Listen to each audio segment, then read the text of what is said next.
আপনি যদি আপনার মোবাইলে হোয়াটসঅ্যাপ নিয়মিত ব্যবহার করে থাকেন, তাহলে অবশ্যই আপনাকে এখন থেকে হোয়াটসঅ্যাপের ৩ টা সেটিং করতে হবে। যদি না করেন, তাহলে আপনি কিন্তু হোয়াটসঅ্যাপে কখনোই নিরাপদ কিন্তু থাকবেন না। তো সেটিং ৩ টা পাওয়ার জন্য আপনি কি করবেন? প্রথমে চলে আসবেন আপনার যে হোয়াটসঅ্যাপ থাকবে এইখানে। তো হোয়াটসঅ্যাপে চলে আসার পর এখান থেকে আপনার সেটিং ৩ টা পাওয়ার জন্য আপনি কি করবেন? প্রথমে এখান থেকে দেখবেন উপরে রয়েছে আপনার 3 ডট আইকন। আপনি এই আইকনে একটা ক্লিক করবেন। যখন আপনি এই জায়গায় ক্লিক করবেন, এখান থেকে দেখবেন সেটিং নামে একটা অপশন এখানে থাকবে, এখানে ক্লিক করবেন। তারপর আপনি কি করবেন? এখান থেকে দেখবেন প্রাইভেসি নামে একটা অপশন থাকবে, আপনি এই জায়গায় ক্লিক করবেন। এইখানে আপনি যখনই ক্লিক করবেন, ১ নম্বর সেটিং হলো এইখান থেকে আপনি দেখতে পাবেন যে আপনার এখান থেকে একটা অপশন থাকবে লাস্ট সিন এন্ড অনলাইন। আপনি যদি চান যে আপনি হোয়াটসঅ্যাপে অনলাইনে রয়েছেন নাকি আপনি অফলাইনে রয়েছেন, এইটা আপনার কোনো হোয়াটসঅ্যাপের ফ্রেন্ড সার্কেল বুঝতে পারবে না। তাহলে আপনি অবশ্যই কিন্তু এই কাজটা কিন্তু এখান থেকে করতে পারেন।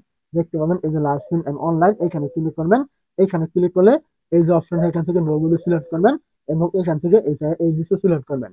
যদি এখানে থাকে তাহলে আপনি এখানে করবেন, আর এখান থেকে যেখানে থাকুক আপনি এই নো বলিতে সিলেক্ট করবেন।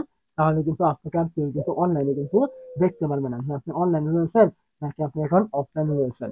তো আপনি চাইলে এটা কিন্তু করে নিতে পারেন, বিষয়টা কিন্তু খুবই চমৎকার। তো এটা ছিল আপনার একটা সেটিং। দ্বিতীয় সেটিংটা হলো আপনি এখান থেকে নিচে আসলে এখান থেকে দেখবেন রিড রিসিপ্ট নামে একটা অপশন। তো এটা আপনার এখান থেকে চালু করা থাকবে। এটা চালু থাকলে কি হবে? আপনাকে যখন হোয়াটসঅ্যাপে কেউ মেসেজ করবে, আপনি যখন ওই মেসেজটা দেখবেন, তখন কিন্তু সে অপর পাশ থেকে বুঝতে পারবে আপনি তার মেসেজটা দেখেছেন বা আপনি পড়েছেন, তাকে আপনি রিপ্লাই করেন নাই। এটা কিন্তু সে অপর পাশ থেকে বুঝতে পারে। এখন আপনি যদি এটা এখান থেকে অফ করে রাখেন, তাহলে সে আপনাকে মেসেজ করলে আপনি তার মেসেজটা দেখলে সে কিন্তু অপর পাশ থেকে বুঝতে পারবে না আপনি তার মেসেজটা দেখেছেন বা আপনি পড়েছেন। এটা কিন্তু সে কখনোই কিন্তু বুঝতে পারবে না। অবশ্যই আপনি চাইলে এটা এখান থেকে করে রাখতে পারেন। তো সর্বশেষ আপনার ৩ নম্বর যে সেটিংটা রয়েছে, এটা কিন্তু খুবই গুরুত্বপূর্ণ। আপনি এখান থেকে আরেকটু নিচে আসলে এখান থেকে দেখতে পাবেন এই যে একটা অপশন রয়েছে অ্যাপ লক। এটার মানে হলো আপনি আপনার হোয়াটসঅ্যাপটা আপনার ফিঙ্গারপ্রিন্ট দিয়ে লক করতে পারবেন। কেউ চাইলে আপনার ফিঙ্গারপ্রিন্ট ছাড়া আপনার হোয়াটসঅ্যাপে কিন্তু ঢুকতে পারবে না। মনে করুন আপনার কেউ কোনো বন্ধু বান্ধব মোবাইলটা হাতে নিল, হয়তো সে দুষ্টামি করে দেখতে পারে যে আপনার হোয়াটসঅ্যাপে আপনি কার কার সাথে কি করছেন, কে কে আপনার হোয়াটসঅ্যাপে রয়েছে, এটা কিন্তু সে দেখে নিতে পারে। মানে আপনার ইনফরমেশন গুলো লিক হতে পারে যে কোনো সময়।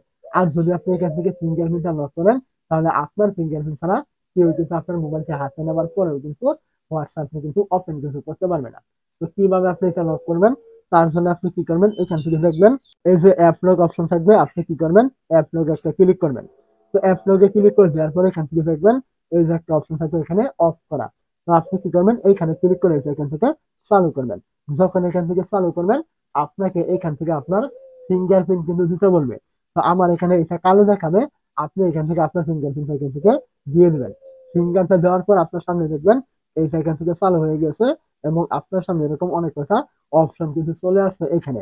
তো এইখান থেকে আপনি দেখবেন এইখানে আপনার যেখানে সিলেক্ট করা থাকুক, আপনি এখান থেকে অবশ্যই ইমিডিয়েটলি এইখানে সিলেক্ট করবেন। যদি আপনি ইমিডিয়েটলি এখানে সিলেক্ট করেন, তাহলে আপনি হোয়াটসঅ্যাপ থেকে বেরিয়ে আসার সাথে সাথে কিন্তু আপনার হোয়াটসঅ্যাপটা কিন্তু লক হবে। আর যদি আপনি এখান থেকে দেন এই যে ১ মিনিট, আপনি চাইলে হোয়াটসঅ্যাপ থেকে বেরিয়ে আসার ১ মিনিট পরে লক হবে এবং এখান থেকে আপনি ৩০ মিনিট, আপনি হোয়াটসঅ্যাপ থেকে বেরিয়ে আসার ৩০ মিনিট পরে আপনার হোয়াটসঅ্যাপে লক হবে। আপনি এটা এখান থেকে মেনটেন করতে পারবেন। আপনার যেটা প্রয়োজন সেটা আপনি দিয়ে দেবেন। তো এখান থেকে দিলে আপনার কাজ শেষ, বেরিয়ে চলে আসলাম। এখন যদি আমি এখান থেকে হোয়াটসঅ্যাপে ঢুকি, তাহলে দেখবেন আমার হোয়াটসঅ্যাপ থেকে আর ওপেন কিন্তু হচ্ছে না, লক দেখাচ্ছে, মানে ফিঙ্গার লক। এখন আমি যে ফিঙ্গারটি দিয়েছিলাম ওই ফিঙ্গারটি দিলে কিন্তু হোয়াটসঅ্যাপটা ওপেন হবে, আর না হলে কিন্তু ওপেন কিন্তু কেউ কিন্তু করতে পারবে না। এখন আপনি যদি চান যে কোনো কারণে আপনি এই হোয়াটসঅ্যাপটা আবার আপনি আনলক করবেন, এই লকটা আপনি রাখবেন না, তাও করতে পারেন। কিভাবে করবেন? এইটা আনলক করার জন্য আপনি কি করবেন? আবার চলে আসবেন আপনার যে হোয়াটসঅ্যাপ থাকবে এইখানে, এই জায়গায় চলে আসলে এখান থেকে আপনার ফিঙ্গারপ্রিন্ট চাইবে, আপনি ফিঙ্গারপ্রিন্টটা দিবেন। দেওয়ার পর এখান থেকে আপনার হোয়াটসঅ্যাপটা ওপেন হবে। এখন আপনি কি করবেন? উপরে আপনি দেখবেন এরকম 3 ডট আইকন থাকবে, আপনি এই জায়গায় ক্লিক করবেন। তারপর আপনি এখান থেকে দেখবেন সেটিং নামে একটা অপশন থাকবে, এখানে ক্লিক করবেন। তো এইখান থেকে দেখবেন প্রাইভেসি নামে একটা অপশন থাকবে, আপনি এই জায়গায় ক্লিক করবেন এবং আপনি এখান থেকে নিচে চলে আসলে এখান থেকে দেখবেন অ্যাপ লক নামে অপশনটা থাকবে, আপনি এখানে ক্লিক করবেন। এখানে ক্লিক করে এখান থেকে দেখবেন আপনার এইটা এখান থেকে চালু করা রয়েছে, এটা আপনি এখান থেকে অফ করলে এইটা কিন্তু আপনার এখান থেকে অফ কিন্তু হয়ে গেছে। এখন কিন্তু আপনি হোয়াটসঅ্যাপে ঢুকলে আর ফিঙ্গারপ্রিন্ট কিন্তু দিতে হবে না, আপনার আগের মতো কিন্তু হয়ে গেছে। যদি আপনি এই ৩ টা সেটিং করে রাখেন, অবশ্যই আপনি হোয়াটসঅ্যাপে নিরাপদ থাকবেন।